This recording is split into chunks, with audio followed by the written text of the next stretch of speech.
Hello dear aspirants, આપ સર્વેનું અમારી YouTube channel game changing સાયકોલોજીમાં હાર્દિક સ્વાગત છે. આજના વિડીયોમાં આપણે પ્રોબેશન ઓફિસર, ચીફ ઓફિસર તેમજ અન્ય કેટલીક સરકારી પરીક્ષાઓ માટે સમાજશાસ્ત્ર એટલે કે સોશિયોલોજી સબ્જેક્ટ અગત્યનો છે અને સાથે સાથે જે વિદ્યાર્થીઓ બેચરલ ઇન સોશિયોલોજી અને માસ્ટર ઇન સોશિયોલોજી સાથે સંકળાયેલા છે તો એમને માટે પણ આ વિડીયોઝ અગત્યના છે. અને એ અંતર્ગત આપણે 74 નંબરના વિડીયોમાં સમૂહ સંચારના માધ્યમો અને સમાજ એ ટૉપિક ઉપર ડિટેલમાં ડિસ્કશન કરી રહ્યા છે. જો તમે અગાઉના વિડીયોઝ જોયા ન હોય તો પ્લેલિસ્ટમાં જઈને વિડીયોઝ ચેક કરી લેશો. અગાઉના વિડીયોમાં આપણે જોયું હતું કે સંચારની આપણે વાત કરીએ, જેને આપણે કમ્યુનિકેશન તરીકે ઓળખીએ છીએ. તો કમ્યુનિકેશનની કઈ કઈ વ્યાખ્યાઓ છે, સાથે સાથે કમ્યુનિકેશન એટલે કે સંચારની જે કેરેક્ટરિસ્ટિક્સ છે, લાક્ષણિકતાઓ, એ બધી વસ્તુઓને આપણે ડિટેલમાં અભ્યાસ કર્યો હતો. હવે આજના વિડીયોમાં એક અગાઉનો જે નવો ટૉપિક છે, સંચાર માધ્યમોના પ્રકાર, તો એના વિશે આપણે ડિટેલમાં અભ્યાસ કરવાના છે. અહીંથી વારંવાર પ્રશ્ન પૂછાતા હોય છે. તો સંચાર માધ્યમની આપણે જો વાત કરીએ તો બેઝિકલી સંચાર માધ્યમને એટલે કે કમ્યુનિકેશન મીડિયમને આપણે બે ભાગમાં ડિવાઈડ કરી શકીએ. એક છે પારસ્પરિક સંચાર અને બીજું છે સમૂહ સંચાર. ઓકે, જ્યારે પર્સનલી આપણે કોઈક કમ્યુનિકેશન કરતા હોય પરસ્પર અરસપરસ રીતે, તો એ પારસ્પરિક સંચાર. અને બીજો નંબર જે છે એટલે કે સેકન્ડ પાર્ટ જે છે સમૂહ એટલે કે માસ કમ્યુનિકેશન. હવે માસ કમ્યુનિકેશનને પણ આપણે બે ભાગમાં ડિવાઈડ કરી શકીએ. તો માસ કમ્યુનિકેશનને બે ભાગમાં પરંપરાગત માધ્યમો અને આધુનિક માધ્યમો. પરંપરાગત માધ્યમો એટલે કે ટ્રેડિશનલ મીડિયમ્સ અને આપણે આધુનિક એટલે કે જો વાત કરીએ તો મોડર્ન મીડિયમ્સ.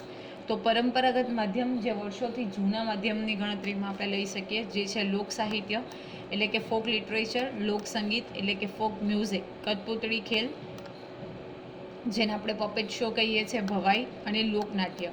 તો આ બધા જે છે એ પરંપરાગત માધ્યમો છે, જેનો ઉપયોગ કરીને સંચારના માધ્યમો તરીકે એમનો ઉપયોગ કરવામાં આવતો હતો. સ્પેશિયલી જો આપણે ભવાઈની વાત કરીએ તો અસાઈડ ઠાકર દ્વારા શરૂઆત કરવામાં આવી હતી અને લોકોને અવેર કરવાના ઇન્ટેન્શનથી આ જે ભવાઈ છે એ સ્ટાર્ટ થઈ હતી. તો પરંપરાગત માધ્યમની અંદર લોક સાહિત્ય, લોક સંગીત, કઠપૂતળી ખેલ, ભવાઈ, લોકનાટ્ય, લોકો દ્વારા જે નાટ્ય પરફોર્મ કરવામાં આવે, નાટક, ડ્રામા, એ લોકનાટ્ય.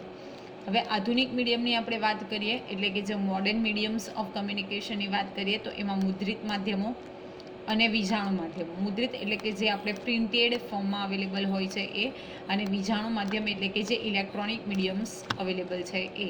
તો મુદ્રિત માધ્યમની વાત કરીએ તો વર્તમાનપત્ર, પુસ્તકો, સામયિકો એટલે કે મેગેઝિન્સ, ચોપાનિયા, બેનર, હોર્ડિંગ. તો જે મુદ્રિત પ્રેસ કરેલા છે, ઓકે, પ્રિન્ટેડ ફોર્મમાં અવેલેબલ છે, જે છે વર્તમાનપત્ર, પુસ્તક, સામયિક, ચોપાનિયા, બેનર અને હોર્ડિંગ. હવે આપણે વાત કરીએ વિજાણુ માધ્યમોની એટલે બેઝિકલી ઇલેક્ટ્રોનિક મીડિયમની વાત કરીએ તો રેડિયો, ટેપ રેકોર્ડર, ફોટોગ્રાફી અને film, television, computer, internet, mobile telephone. તો આ બધા જે છે એ સંચારના માધ્યમો છે. બેઝિકલી આપણે બે પાર્ટમાં ડિવાઈડ કરી શકીએ, પારસ્પરિક સંચાર અને સમૂહ સંચાર. સમૂહ સંચારને અગેન ટુ પાર્ટમાં ડિવાઈડ કરી શકીએ, પરંપરાગત માધ્યમ અને આધુનિક માધ્યમ. આધુનિક માધ્યમને પણ બે પાર્ટમાં ડિવાઈડ કરી શકીએ, મુદ્રિત માધ્યમ અને વિજાણુ માધ્યમ. તો સંચારના માધ્યમોને આપણે જો ધ્યાનમાં રાખીએ તો એના બે પ્રકાર પાડી શકાય, જેમ આપણે જોયું એ રીતે પારસ્પરિક સંચાર અને સમૂહ સંચાર. તો સૌપ્રથમ આપણે વાત કરીએ પારસ્પરિક સંચારની. તો બે કે તેથી વધુ વ્યક્તિ કે સમૂહ વચ્ચે એકબીજાની પ્રત્યક્ષ હાજરીમાં, ખૂબ અગત્યનું છે પ્રત્યક્ષ વર્ડ એટલે કે પ્રેઝન્સમાં, હયાતીમાં, એ જ સમય અવેલેબલ હોવું, વાતચીત, પ્રેમ, હાસ્ય, રુદન કે કોઈ પણ અભિવ્યક્તિ, કોઈ સંકેત કરે કે કોઈ હાવભાવ વ્યક્ત કરે અને બીજા ઉપર તે અસર ઉપજાવે તો તેને પારસ્પરિક સંચાર તરીકે ઓળખવામાં આવે છે. હવે બે કે તેથી વધુ વ્યક્તિ અથવા તો સમૂહ શું કરશે, એકબીજાની પ્રત્યક્ષ હાજરીમાં એટલે કે બંને જે ગ્રુપ્સ છે અથવા તો લોકો છે એ ત્યાં હાજર હશે, એની હાજરીમાં વાતચીત કરવામાં આવે, હાસ્ય, રુદન, કોઈ પણ પ્રકારની અભિવ્યક્તિ કરવામાં આવે, સાઇન લેંગ્વેજ દ્વારા અથવા તો સંકેત કરવામાં આવે, અને સામેનો જે પક્ષ છે, સામેની વ્યક્તિ છે, એ પોતાના હાવભાવ વ્યક્ત કરે એટલે કે એ પોતે રિએક્ટ કરે, તો એને આપણે એવું કહી શકીએ કે બેઝિકલી સંચાર એટલે કે કમ્યુનિકેશન તરીકે ઓળખીએ છીએ. તો આ રહ્યું પારસ્પરિક સંચાર એટલે કે બે કે તેથી વધુ વ્યક્તિ અથવા તો સમૂહ વચ્ચે. હવે જો એ સમૂહ સંચાર એટલે કે માસ કમ્યુનિકેશનની વાત કરીએ તો વિશાળ માનવ સમુદાયોને વિવિધ યંત્ર વિજ્ઞાન ટેકનોલોજી દ્વારા વિવિધ વિષયો ઉપર સંદેશો પહોંચાડવાનું કાર્ય આ સમૂહ માધ્યમો દ્વારા કરવામાં આવે છે. જ્યારે વિશાળ માનવ સમુદાય છે, ઓકે, બલ્કમાં ઘણી મોટી સંખ્યામાં લોકો અવેલેબલ છે અને એને આપણે કોઈ પણ વિષય ઉપર સંદેશો પહોંચાડવો છે તો સમૂહ સંચારના માધ્યમો અગત્યના છે. વિશાળ અને જટિલ સમુદાયમાં ઝડપી સંદેશા પહોંચાડવા માટે વર્તમાનપત્ર, radio, television, computer, mobile, internet વગેરે દ્વારા સમૂહ સંચાર શક્ય બને છે. હવે વિશાળ સમુદાય છે, ઓકે, અને ઝડપથી સંદેશો પહોંચાડવો છે તો એના માટે વર્તમાનપત્ર એટલે કે ન્યૂઝપેપર છે, radio, television, computer, mobile, internet આ બધા માધ્યમોના ઉપયોગ થકી આપણે આ જે માસ કમ્યુનિકેશન છે એ કરી શકીએ છીએ ઝડપથી. હવે સમૂહ સંચારના પણ આપણે બે ભાગ જોયા એ પ્રમાણે પરંપરાગત એટલે કે ટ્રેડિશનલ અને આધુનિક એટલે કે મોડર્ન કમ્યુનિકેશન મીડિયમ. તો સૌપ્રથમ આપણે વાત કરીએ પરંપરાગત સમૂહ સંચારના માધ્યમોની. પ્રાચીન કાળથી ભારતમાં પરંપરાગત સમૂહ માધ્યમોની બોલબાલા વચ્ચે ઓછા અંશે જોવા મળે છે. લોક સાહિત્ય, લોકસંગીત અને લોકનૃત્ય આ ત્રણેય ભારતના વિવિધ પ્રદેશોમાં પોતાની આગવી ઓળખ ધરાવે છે. હવે જ્યારે આપણે એન્શિયન્ટ ટાઈમથી વાત કરીએ તો પ્રાચીન કાળથી જ ભારતમાં જે સમૂહ માધ્યમો છે એ ઉપયોગમાં લેવાતા આવ્યા છે, ભલે એ હોય લોક સાહિત્ય, લોકસંગીત કે લોકનૃત્ય. દાખલા તરીકે ગુજરાત, સૌરાષ્ટ્ર, કચ્છ વિસ્તારની લોકકથા, લોકવાર્તાઓ, લોકગીત, આખ્યાનો, છંદ, દુહા વગેરે. હવે કોઈ એક રિજિયન છે તો એની જે લોકકથા છે, એની લોકવાર્તાઓ છે, લોકગીતો છે, આખ્યાનો છે, છંદ છે, કવિતાઓ છે, તો એ બધું ઘણું ફેમસ હોય છે. તો એને આધારે પણ આપણે સંચારના માધ્યમ તરીકે એનો ઉપયોગ કરી શકીએ. તો અહીંયા એક્ઝામ્પલ આપેલું છે સૌરાષ્ટ્ર કચ્છ વિસ્તારની લોકકથાઓ. એ જ રીતે સામાન્ય રીતે કોઈ આપણે વીર કથા હોય, સતી કથા હોય, ધાર્મિક કથાઓ હોય તો એ રજૂ થતી હતી, ઓકે. એટલે કે કોઈ એક વ્યક્તિ પાસે ઇન્ફોર્મેશન છે તો એ કથા બીજી વ્યક્તિને કહેવામાં આવે અને એ રીતે જે બેઝિકલી કમ્યુનિકેશન છે એ પ્રોસેસ થતી હતી. એવી જ રીતે રાજસ્થાન, ગુજરાતમાં ભવાઈ, ઉત્તર પ્રદેશમાં નૌટંકી, બંગાળમાં બાઉલ, મહારાષ્ટ્રમાં ભારંડ, મધ્યપ્રદેશમાં પંડવા જેવા લોક નાટકોનું ખૂબ જ આકર્ષણ ગ્રામ સમુદાયમાં રહેતું હતું. તો અગત્યનું છે કે બેઝિકલી આપણે જો વાત કરીએ તો રાજસ્થાનની અંદર કઠપુતળીનો ખેલ છે, તો ગુજરાતની અંદર ભવાઈ છે, ઉત્તર પ્રદેશમાં નૌટંકી, બંગાળની અંદર બાઉલ, મહારાષ્ટ્રની અંદર ભારંડ, મધ્યપ્રદેશમાં પંડવા. તમને મેચિંગ ફોર્મમાં પૂછાઈ શકે. તો આ જે લોક નાટકો છે તો એનું ખૂબ જ અટ્રેક્શન જે લોકલ કમ્યુનિટી હતી એમાં રહેતું હતું. કઠપુતળીનો ખેલ, મલ્લનો ખેલ એટલે કે જે આપણે કુસ્તી તરીકે ઓળખીએ એ, મદારીનો ખેલ વગેરે મનોરંજન પૂરું પાડવાના પરંપરાગત સમૂહ માધ્યમો છે. તો કઠપુતળીની આપણે જો વાત કરીએ તો પપેટ શો જે છે, મલ્લનો ખેલ છે, મદારીનો ખેલ, તો આ બધી વસ્તુઓ મનોરંજન મેળવવાના એક સમૂહ માધ્યમ તરીકે ઉપયોગમાં લેવામાં આવે. ફોર એક્ઝામ્પલ મદારીનો ખેલ છે કે કઠપુતળીનો ખેલ છે તો ઘણા બધા લોકો ત્યાં બેઠા હોય અને ઓબ્ઝર્વ જોતા હોય, તો એ આપણે સમૂહ માધ્યમ તરીકે ઓળખીએ છીએ. આ માધ્યમ દ્વારા લોકોને મનોરંજન ઉપરાંત નૈતિક મૂલ્યોનું જ્ઞાન પણ મળતું. મેં તમને few minutes back I have given the example of Bhavai, okay. Asaita Thakar દ્વારા ગુજરાતમાં ચાલુ કરવામાં આવી હતી, જેનો ઇન્ટેન્શન જે હતો એ સોશિયલ બેરિયર્સ હતો, એ બેરિયર્સને દૂર કરવાનો હતો. તો નૈતિક મૂલ્યો અને સાથે સાથે જ્ઞાન એટલે કે નોલેજની પણ પ્રાપ્તિ થતી. વર્તમાન સમયમાં આધુનિક સંચારના માધ્યમોના વિકાસને કારણે તેમાં ઓટ આવી છે, એટલે કે ધીમે ધીમે આ જે માધ્યમો છે એનો વપરાશ ઘટ્યો છે. આ પરંપરાગત માધ્યમો આમ તો પારસ્પરિક પ્રત્યક્ષ માધ્યમ હતા, તેમાં યંત્ર વિજ્ઞાન કે ટેકનોલોજીનો અભાવ હતો. હવે કોઈપણ પ્રકારનું સાયન્સ, ટેકનોલોજી કે મશીનરી આમાં હતી નહીં. ગ્રામજનો સામાજિક, ઐતિહાસિક, ધાર્મિક પ્રસંગોને લઈને મનોરંજન સાથે ભાવાત્મક નૈતિક મૂલ્યો અને પોતાની લોકકલા રજૂ કરતા હતા. ટેલિવિઝનના કારણે ગ્રામ સમુદાયમાં પરંપરાગત માધ્યમ મોટે ભાગે અસ્ત પામી રહ્યા છે. તો બેઝિકલી આપણે વાત કરીએ તો જે ગામના લોકો હોય, કોઈ સામાજિક પ્રસંગ હોય, કોઈ ઐતિહાસિક પ્રસંગ હોય, કોઈ ધાર્મિક પ્રસંગ હોય, તો એને લઈને જે પોતાની લોકકલા છે, ભલે લોકનૃત્ય હોય કે લોકગીત હોય, તો એ બધું રજૂ કરતા હતા. પણ ધીરે ધીરે ટેલિવિઝનનું ડેવલપમેન્ટ થવાને કારણે હવે જે ગ્રામ સમુદાયમાં પણ એટલે કે વિલેજ એરિયામાં પણ ટેલિવિઝન જે છે ઇઝીલી અવેલેબલ છે અને એને કારણે બેઝિકલી આ જે પરંપરાગત માધ્યમો છે એ અસ્ત પામી રહ્યા છે, લોકો એનો ઉપયોગ કરતા નથી. હવે આપણે સેકન્ડ જોઈએ આધુનિક સમૂહ સંચારના માધ્યમો. તો એને આપણે બે ભાગમાં વહેંચી શકીએ. એક છે મુદ્રિત માધ્યમ અને બીજું છે વિજાણુ માધ્યમ. તો મુદ્રિત માધ્યમની વાત કરીએ તો વર્તમાનપત્ર, પુસ્તકો, સામયિકો, પોસ્ટર, હોર્ડિંગ, ચોપાનિયા, જેને આપણે પ્રિન્ટિંગ ફોર્મમાં અવેલેબલ હોય. તો વર્તમાનપત્ર છે, પુસ્તકો છે, સામયિકો છે, પોસ્ટર છે, હોર્ડિંગ છે, ચોપાનિયા છે, લાઈક દેટ. નેક્સ્ટ છે વિજાણુ માધ્યમ એટલે કે ઇલેક્ટ્રિકલ મીડિયમ્સ. તો રેડિયો, ફોટોગ્રાફી, ફિલ્મો, television, computer, mobile, internet. Okay, તો આ તમારે ફક્ત એક્ઝામ્પલ યાદ રાખવાના છે. હવે અહીંયા તમે જોઈ શકો છો કે અહીંયા સોશિયલ જે મીડિયમ્સ છે એ આપેલા છે. તો સોશિયલ મીડિયા તો બેઝિકલી માઇક્રો બ્લોગિંગ છે, વેબ બ્લોગ્સ છે, network chat, forums, community, bookmarking, podcast, wikis, Wikipedia, okay, video છે, રેટિંગ છે, પિક્ચર્સ છે, આ બધી વસ્તુથી તમે અવેર છો. ઓકે, તો આ સોશિયલ મીડિયાના ટાઈપ છે. હવે આપણે જોઈએ સૌપ્રથમ મુદ્રિત માધ્યમો વિશે. તો જર્મનીમાં 1940માં ગુટેનબર્ગે છાપકામની ટેકનોલોજી એટલે કે પ્રિન્ટિંગ પ્રેસનો વિકાસ કર્યો. ખૂબ અગત્યનું છે કે સૌપ્રથમ પ્રિન્ટિંગ પ્રેસનો વિકાસ ક્યાં થાય છે? તો જર્મનીની અંદર. વર્ષ યાદ રાખવાનું છે 1440. કોના દ્વારા? તો ગુટેનબર્ગ દ્વારા છાપકામની ટેકનોલોજી એટલે કે પ્રિન્ટિંગ પ્રેસનો સૌપ્રથમ વિકાસ કરવામાં આવે છે. ત્યારથી એક સાથે હજારો આવૃત્તિઓમાં છાપકામની શરૂઆત થઈ. તો સૌપ્રથમ આ ફેસિલિટી અવેલેબલ ન હતી, પરંતુ 1440માં જર્મનીમાં ગુટેનબર્ગ જે છે એ પ્રિન્ટિંગ પ્રેસ ડેવલપ કરે છે. તો ત્યારથી એક સાથે હજારોની આવૃત્તિઓમાં એટલે કે હજારો જે કોપીઝ છે એ પ્રેસ થવાની ચાલુ થાય છે. પ્રારંભમાં નાના ચોપાનિયા સ્વરૂપમાં સમાચાર છાપીને વર્તમાનપત્ર શરૂ કરવામાં આવ્યા.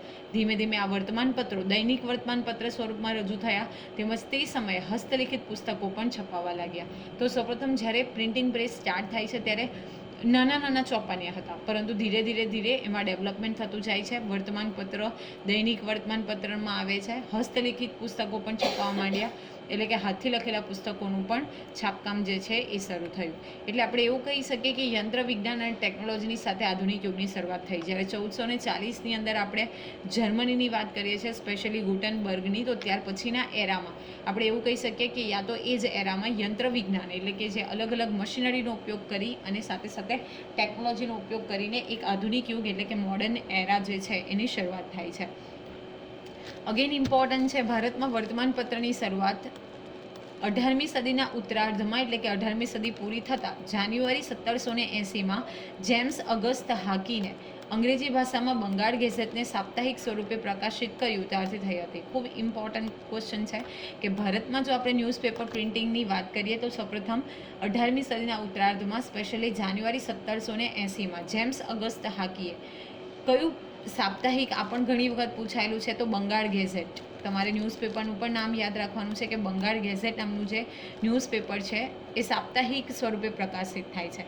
ઓકે, એટલે કે એવરી વીક જે છે એ પબ્લિશ થાય છે. ભારતનું સૌપ્રથમ દૈનિક વર્તમાનપત્ર કલકત્તા ગેઝેટ હતું. આ પણ યાદ રાખવાનું છે કે સૌપ્રથમ દૈનિક રોજે રોજ છપાતું જો કોઈક વર્તમાનપત્ર હતું તો એ હતું કલકત્તા ગેઝેટ. તો આ પણ ઇમ્પોર્ટન્ટ છે. સ્વતંત્ર ભારતમાં યુનાઇટેડ ન્યૂઝ ઓફ ઇન્ડિયા નામની એક કંપની સ્થાપવામાં આવી. તેનું કાર્ય સમાચાર આપવાનું હતું.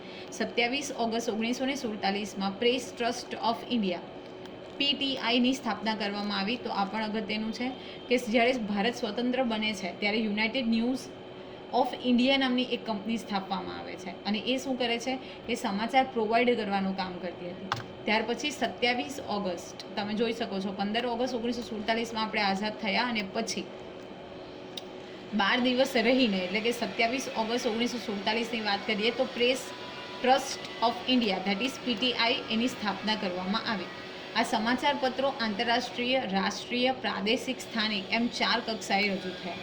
ઓકે, ઇન્ટરનેશનલ લેવલ ઉપર, નેશનલ લેવલ ઉપર, લોકલ લેવલ ઉપર અને એકદમ સ્થાનિક લેવલ ઉપર. ઓકે, એટલે કે જે પ્રાદેશિક એટલે કે રિજનલ લેવલ ઉપર અને સ્થાનિક એટલે કે લોકલ લેંગ્વેજ ઉપર રજૂ થવા માંડ્યા. જેમ કે ફોર એક્ઝામ્પલ આપણે વાત કરીએ ટાઈમ્સ ઓફ ઇન્ડિયા તો એ નેશનલ ઇન્ટરનેશનલ લેવલ આવે. ઓકે, ત્યાર પછી સ્થાનિક તો આપણે ગુજરાત સમાચાર છે, દિવ્ય ભાસ્કર છે, ઓકે, ગુજરાત મિત્ર છે, તો એ સ્થાનિક કક્ષાના ન્યૂઝપેપર્સ ગણી શકાય. જેમાં સ્થાનિક કક્ષાથી શરૂ થઈને આંતરરાષ્ટ્રીય કક્ષા સુધીની તમામ ઘટનાઓ અને વિગતો પ્રકાશિત કરવામાં આવતી, પરંતુ નિરક્ષરતા છે તે આ મુદ્રિત માધ્યમો ઓછા અસરકારક બની રહે છે. ઓકે, બધી ઇન્ફોર્મેશન તો એમાં આપવામાં આવતી હતી, પણ મેઇન પ્રોબ્લેમ એ હતો કે જ્યાં નિરક્ષરતા છે, લોકો ઇલિટરેટ છે, જેને લખતા વાંચતા નથી આવડતું, તો ઇન ધેટ કેસ આ જે મીડિયમ્સ છે એ યુઝફુલ થતા નથી. પ્લસ જો આપણે વાત કરીએ તો મુદ્રિત માધ્યમોમાં પાઠ્યપુસ્તકો, ધાર્મિક ગ્રંથો, નવલકથાઓ, કાવ્યો, નાટકો વગેરેની મહત્ત્વની ભૂમિકા છે. હાલ કમ્પ્યુટર સાથે જોડાયેલ ડિજિટલ ટેકનોલોજીને કારણે બીબા પ્રિન્ટિંગ ટેકનોલોજીનો અંત આવી રહ્યો છે. ડિજિટલ ટેકનોલોજીને કારણે વિવિધ પ્રકારના પ્રિન્ટર, ફોટોકોપી મશીન વગેરે દ્વારા પ્રિન્ટિંગ ઘણું સરળ અને ઝડપી થયું છે. ટેલિવિઝન, કમ્પ્યુટર, ઇન્ટરનેટ, સ્માર્ટફોન વગેરેને કારણે વર્તમાનપત્રો, પુસ્તકો અને સામયિકોના વાંચનના પ્રમાણમાં ઘણો ઘટાડો જોવા મળે છે. તો પહેલાં બીબા હતા, ઓકે, ચોક્કસ અક્ષરો જે હતા એને આધારે બીબાનો ઉપયોગ કરવામાં આવતો હતો, પરંતુ પ્રિન્ટર, ફોટોકોપી વગેરે મશીન આવવાને કારણે આ જે બીબા સિસ્ટમ હતી એ બંધ થઈ ગઈ.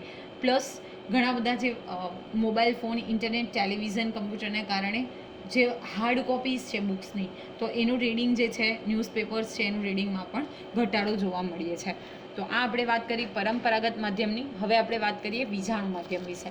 તો વીજાણુ સમૂહ સંચાર માધ્યમો ઇલેક્ટ્રોનિક માધ્યમોથી ઓળખાય છે. તો આ યાદ રાખવાનું છે કે ઇલેક્ટ્રોનિક માધ્યમોથી પણ વીજાણુ માધ્યમોને ઓળખવામાં આવે છે, જેમાં રેડિયો, ફોટોગ્રાફી, ફિલ્મો, ટેલિવિઝન, કમ્પ્યુટર, મોબાઈલ, સ્માર્ટફોન વગેરેનો સમાવેશ થાય છે. તો સૌપ્રથમ આપણે જોઈએ રેડિયો. અગેન ઇમ્પોર્ટન્ટ છે, રેડિયોનો આવિષ્કાર 1921માં ઇટાલીના જે વૈજ્ઞાનિક છે માર્કોની એના દ્વારા કરવામાં આવ્યો હતો. સો ઇન ધ યર ઓફ 1921 ઇટલીના જે સાયન્ટિસ્ટ હતા માર્કોની, એમના દ્વારા રેડિયોનો આવિષ્કાર કરવામાં આવ્યો હતો. અગેન ઇમ્પોર્ટન્ટ છે કે આકાશવાણીનું સૌપ્રથમ કેન્દ્ર ક્યાં સ્થપાયું હતું? તો ઇટલીમાં નથી સ્થપાયું, ઇંગ્લેન્ડમાં સ્થપાયું હતું. તમે જો હિસ્ટ્રી વાંચશો તો એ ખૂબ રોચક છે કે પહેલાં દોરડું લંબાવી અને સિગ્નલ મેળવવાની કોશિશ કરવામાં આવી હતી અને ધીમે ધીમે પછી એમાં સફળતા મળતી ગઈ. અગેન ઇમ્પોર્ટન્ટ છે, ભારતમાં રેડિયો પ્રસારણનો પ્રારંભ 1923માં ખાનગી સ્વરૂપે મુંબઈમાં ક્લબ રેડિયો સ્વરૂપે થયો હતો. ત્યારબાદ 1927માં રેડિયોનો પ્રારંભ મુંબઈ અને કલકત્તામાં 2 સરકારી ટ્રાન્સમીટરની સ્થાપના દ્વારા થયો. તો 1923માં સૌપ્રથમ ખાનગી સ્વરૂપે મુંબઈ ક્લબમાં જે છે, મુંબઈમાં ક્લબ રેડિયો તરીકે ભારતમાં શરૂઆત થાય છે અને 1927માં મુંબઈ અને કલકત્તામાં 2 ટ્રાન્સમીટરની સ્થાપના કરવામાં આવે છે અને પછી રેડિયોનો જે છે એ પ્રારંભ ભારતમાં થાય છે. 1930માં રેડિયો સ્ટેશનનું સંચાલન અને નિયંત્રણ સરકાર દ્વારા કરવામાં આવ્યું. તેનું ભારતીય પ્રસાર સેવા નામ આપવામાં આવ્યું. તો આ પણ અગત્યનું છે કે 1930માં જ્યારે સરકાર પોતાના હાથમાં પાવર લે છે, ઓથોરિટી લે છે, તો ત્યારે એનું નામ શું આપવામાં આવે છે? ભારતીય પ્રસાર સેવા. અગેન 1936માં નામ બદલીને ઓલ ઇન્ડિયા રેડિયો આપવામાં આવ્યું. તો આ પણ અગત્યનું છે કે 1930ની અંદર જે નામ આપવામાં આવ્યું હતું એ હતું ભારતીય પ્રસાર સેવા, પરંતુ 1936ની અંદર આ નામ બદલીને ફરીથી નામ બદલવામાં આવે છે અને ભારતીય પ્રસાર સેવાને બદલે ઓલ ઇન્ડિયા રેડિયો એવું નામ આપવામાં આવે છે. અગેન 1957થી ભારતમાં તે આકાશવાણી તરીકે જાણીતું છે. તો અહીંયા જ 3 નામ આપવામાં આવેલા છે. 1930 તો ભારતીય પ્રસાર સેવા, 1936 ઓલ ઇન્ડિયા રેડિયો અને 1957 તો આકાશવાણી. ઓકે, તેનું ભારતના સૂચના અને પ્રસારણ મંત્રાલય દ્વારા સંકલન કરવામાં આવે છે. વર્તમાન ભારતમાં કુલ 187 રેડિયો સ્ટેશન, 180 રેડિયો ટ્રાન્સમીટર અને દેશનો 83% જેટલો વિસ્તાર અને 96% જેટલા જનસંખ્યાને આ રેડિયો સ્ટેશન જે છે આવરી લે છે. ઓકે, તો એ પણ યાદ રાખવાનું છે કે સૂચના અને પ્રસારણ મંત્રાલય જે છે, ઇન્ફોર્મેશન અને ટેલિકાસ્ટિંગ મિનિસ્ટ્રી જે છે, એ બેઝિકલી આકાશવાણી એટલે કે આ રેડિયોનું સંચાલન કરે છે. ભારતના દુર્ગમ અને અંતરિયાળ ભાગોમાં રેડિયો અસરકારક માધ્યમ છે. રેડિયો દ્વારા પ્રસારિત કાર્યક્રમને લીધે કૃષિ, પશુપાલન, મત્સ્ય ઉદ્યોગ, મરઘા ઉદ્યોગોને લગતી માહિતી એ વિકાસ અને પરિવર્તન લાવવામાં ભાગ ભજવ્યો છે. વળી યુવાનો, મહિલાઓ, બાળકો, આદિવાસીઓ વગેરેને લગતા કાર્યક્રમોનું પણ પ્રસારણ કરવામાં આવે છે. વિવિધ ભાષામાં સમાચારો, કોમેન્ટ્રી સહિત મનોરંજક કાર્યક્રમો પણ પ્રસારિત કરવામાં આવે છે. પહેલાંના સમયમાં રેડિયો રાખવા માટે લાયસન્સ રાખવું પડતું હતું. હાલ ટેકનોલોજીની ક્રાંતિને લીધે FM રેડિયો આવતા પ્રસારણ પ્રક્રિયા અને કાર્યક્રમોનું સ્વરૂપ બદલાયું છે. તો આપ સૌ જાણો છો એ પ્રમાણે કે જે એકદમ અંતરિયાળ બેકવર્ડ રિમોટ એરિયાઝ છે, તો ત્યાં રેડિયો એ ખૂબ જ ઇફેક્ટિવ મીડિયમ છે. રેડિયો દ્વારા જે સમાચાર પ્રસારિત કરવામાં આવે છે એમાં કૃષિ, પશુપાલન, મત્સ્ય ઉદ્યોગ, ઓકે, મરઘા ઉદ્યોગો, મહિલા, બાળકો, આદિવાસી માટેના ઉદ્યોગો, લાઈવ કોમેન્ટ્રી જેવા અસરકારક જે કોઈ સાધનો છે, તો જે પ્રોગ્રામ્સ છે એનું પ્રસારણ કરવામાં આવે છે. પ્લસ પહેલાંની સમયની આપણે વાત કરીએ તો જો કોઈક વ્યક્તિને રેડિયો રાખવો છે તો એના માટે એણે લાયસન્સ લેવું પડતું હતું, પરંતુ હવે જે છે મોસ્ટલી બધા જે મોબાઈલ ફોન અને એ બધી વસ્તુઓમાં હવેથી જો આપણે વાત કરીએ તો ઇનબિલ્ટ જે ફીચર છે એ અવેલેબલ હોય છે. નેક્સ્ટ છે ફોટોગ્રાફી. અગેન ઇમ્પોર્ટન્ટ છે, અમેરિકાના જ્યોર્જ ઇસ્ટમેને 1888માં કોડોક બોક્સ કેમેરાની શરૂઆત કરી હતી. તો આ પણ અગત્યનું છે. અમેરિકાના જ્યોર્જ ઇસ્ટમેને 1888ના વર્ષમાં કોડેક બોક્સ કેમેરાની શોધ કરી. શરૂઆતમાં કેમેરા રોલના ઉપયોગથી બ્લેક એન્ડ વ્હાઇટ અને ત્યારબાદ કલર ફોટોગ્રાફી કરવામાં આવી. હવે સ્માર્ટફોન અને ડિજિટલ કેમેરાથી ફોટોગ્રાફી થાય છે. એ સમાજના પ્રત્યેક તબક્કે ફોટોગ્રાફી મહત્ત્વની છે. આપ સૌ જાણો છો એ પ્રમાણે સૌપ્રથમ બ્લેક એન્ડ વ્હાઇટ ફોટોગ્રાફી હતી, જે રોલના માધ્યમથી કરવામાં આવતી હતી. ત્યારબાદ કલરિંગ ફોટોગ્રાફી, અને હવે સ્માર્ટફોનમાં તમને ખબર જ છે DSLR સુધીની ફેસિલિટીઝ અવેલેબલ છે. નેક્સ્ટ છે ચલચિત્રો કે સિનેમા. તો ચિત્રોને ગતિ આપીને દ્રશ્યો દર્શાવવાની પ્રક્રિયાને ચલચિત્ર કહે છે. આ ચલચિત્રની ટેકનોલોજી શોધવાનું શ્રેય થોમસ આલ્વા એડિસનને જાય છે. ઓકે, ખૂબ અગત્યનું છે કે આ જે ચલચિત્રની ટેકનોલોજી છે એનું શ્રેય, એ શોધવાનો જે શ્રેય છે એ કોને જાય છે? તો થોમસ આલ્વા એડિસનને જાય છે. અગેન ઇમ્પોર્ટન્ટ છે, ઘણી બધી વખત પ્રશ્ન પૂછાયેલો છે. ભારતમાં સૌપ્રથમ 7 જુલાઈ 1896 પ્રથમ ફિલ્મ પ્રદર્શિત થઈ હતી. ભારતીય ચલચિત્રોમાં દાદા સાહેબ ફાળકેનું પ્રદાન નોંધપાત્ર હોવાથી તેમના નામે આજે પણ ભારતીય ફિલ્મ જગતનો પ્રસિદ્ધ એવોર્ડ એનાયત કરવામાં આવે છે. તો ભારતમાં સૌપ્રથમ ફિલ્મ જે છે એ 7 જુલાઈ 1896 પ્રકાશિત કરવામાં આવી હતી. અને ભારતીય ચલચિત્રની આપણે વાત કરીએ તો દાદા સાહેબ ફાળકેનું પ્રદાન જે છે એ ખૂબ અનન્ય છે, અને એટલા માટે એમના નામથી ભારતીય ફિલ્મ જગતનો એવોર્ડ જે છે એ એનાયત કરવામાં આવે છે.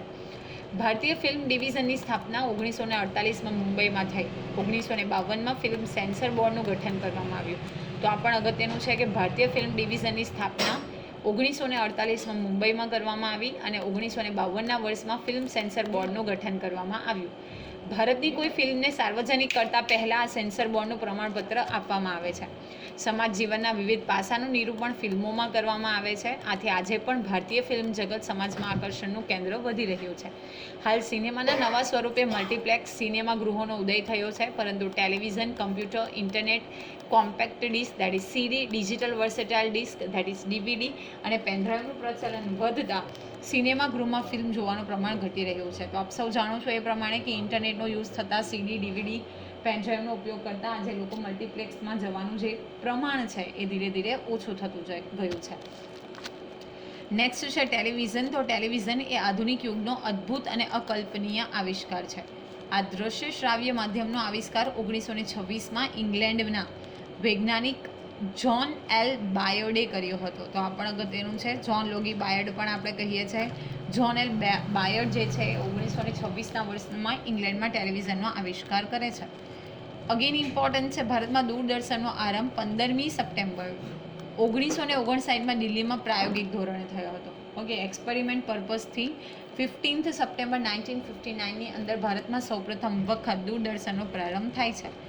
1972માં ટીવી કેન્દ્રની શરૂઆત થઈ. 1982માં ભારતના યજમાન પદે યોજાયેલ એશિયાડ રમતોત્સવનું રંગીન ટેલિવિઝન પ્રસારણ શરૂ થયું. તો આ પણ અગત્યનું છે, જ્યારે ભારતમાં 1982ના વર્ષમાં એશિયાડ રમત મહોત્સવ એટલે કે ગેમ્સનું આયોજન થાય છે, ત્યારે સૌપ્રથમ વખત ભારતથી જે કલરિંગ ટેલિકાસ્ટ છે એ કરવામાં આવ્યું.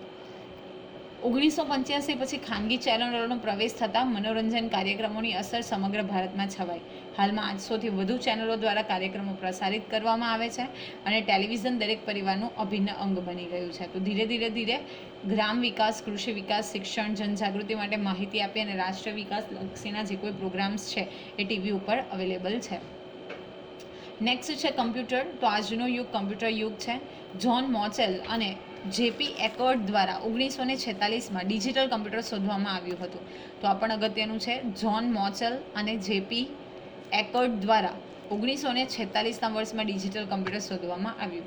કમ્પ્યુટર એક એવું ટૂલ છે, એવું એક સાધન છે જે માહિતી સ્વીકારે છે, એનો સંગ્રહ કરે છે, એનું પૃથક્કરણ કરે છે, એટલે કે એનું એનાલિસિસ કરે છે, અને વિવિધ સ્વરૂપે માહિતી પાછી મોકલી શકે છે. એટલે કે ક્યારેક આપણને સ્ક્રીન ઉપર ડિસ્પ્લે અવેલેબલ હોય, ઓર એલ્સ તમે પ્રિન્ટરનો ઉપયોગ કરી શકો. તો આ બધી વસ્તુઓના ઉપયોગથી આપણે ફરીથી માહિતીનું પૃથક્કરણ એનાલિસિસ કરી શકીએ છીએ. આજે ભારતમાં તમામ ક્ષેત્રમાં કમ્પ્યુટરનો ઉપયોગ અનિવાર્ય બન્યો છે, અને કમ્પ્યુટર શિક્ષણ પણ અનિવાર્ય બન્યું છે. નેક્સ્ટ છે ઇન્ટરનેટ. તો ઇન્ટરનેટ એટલે વિશ્વનું સૌથી મોટું જાળું જે સંખ્યાબંધ કમ્પ્યુટર અને મોબાઈલને એકબીજાથી જોડે છે, જેને ઇન્ટરનેટ નેટવર્ક પણ કહેવામાં આવે છે. તો એક જાળું છે, એક વેબ છે, જે વિશ્વના દરેક એરિયાઝને, દરેક વસ્તુઓને કમ્પ્યુટર અને મોબાઈલને એકબીજા સાથે કનેક્ટ કરે છે. આ નેટવર્કથી દ્વિતરફી માહિતીની આપલે થાય છે. ભારતમાં ઇન્ટરનેટની શરૂઆત અગેન ઇમ્પોર્ટન્ટ છે, 15 ઓગસ્ટ 1995ના રોજ થઈ હતી. ઓકે, તો ભારતની આપણે વાત કરીએ તો ભારતમાં ઇન્ટરનેટની જે શરૂઆત છે એ ક્યારથી થઈ હતી? તો 15મી ઓગસ્ટ 1995ના વર્ષથી થઈ. વ્યક્તિ આંગળીના ટેરવાથી આખી દુનિયાના તમામ પાસાનું જ્ઞાન મેળવી શકે. દુનિયાના કોઈપણ ખૂણે કોઈપણ માહિતી મોકલવી હોય તો મોકલી શકાય છે. વર્લ્ડ વાઇડ વેબ કમ્પ્યુટર અને સ્માર્ટફોન સાથે જોડાતા અકલ્પનીય ઉપયોગ થવા લાગ્યો છે. તમને સૌને ખબર હશે કે ઇન્ટરનેટના ઉપયોગ થવાને કારણે ઘણા બધા જે કાર્ય છે એ ખૂબ આસાન બન્યા છે. ઈ ગવર્નર્સ, ઈ બેન્કિંગ, ઈ શોપિંગ, ઈ કોમર્સ વગેરેનો ઉપયોગ વધવા લાગ્યો છે. That means electronic. ઓકે, ઘરે બેઠા જ તમે બધી પ્રોસેસ બેન્કિંગ કરી શકો, શોપિંગ કરી શકો, ઓકે, બેન્કિંગ જે કોઈ પ્રોસેસ છે એ કરી શકો. આ ઉપરાંત શિક્ષણ, આરોગ્ય, રેલવે, હવાઈ મુસાફરી, મનોરંજન વગેરેમાં પણ ઇન્ટરનેટનું જે પ્રાધાન્ય છે એનો યુઝ છે ડે બાય ડે વધતો જાય છે. નેક્સ્ટ જોઈએ મોબાઈલ. તો ભારતમાં 15 ઓગસ્ટ 1995 સીધી વસ્તુ છે કે મોબાઈલની સાથે જ ઇન્ટરનેટ પણ આવશે. તો મોબાઈલ સેવાનો પ્રારંભ થાય છે. હાલ સ્માર્ટફોન યુવા જગતનું આકર્ષણ બન્યું છે. તમને સૌને ખબર હશે કે વિવિધ પ્રકારની એપ્લિકેશનના માધ્યમથી મનોરંજન અને સાથે સાથે માહિતી જે છે એ આપણે મોબાઈલના ઉપયોગ દ્વારા મેળવી શકીએ. તો આશા રાખું છું કે આજના વિડીયોમાં જે આપણે ડિટેલમાં કમ્યુનિકેશન મીડિયમ્સની એટલે કે સંચાર માધ્યમોની ચર્ચા કરી, એમાં પારસ્પરિક સંચાર અને સમૂહ સંચાર. સમૂહ સંચારના 2 ભાગ, પરંપરાગત માધ્યમ અને આધુનિક માધ્યમ. આધુનિક માધ્યમના 2 ભાગ, મુદ્રિત માધ્યમ અને વિજાણુ માધ્યમ. તો એ વિશે તમને સમજ પડી હશે. જો વિડીયો પસંદ પડે તો વિડીયોને લાઇક કરી અને શેર કરવાનું ભૂલશો નહીં. અને આવા જ વધુ વિડીયોની અપડેટ્સ મેળવવા માટે even you can subscribe our YouTube channel game changing psychology. Thank you for watching the video. Have a nice day.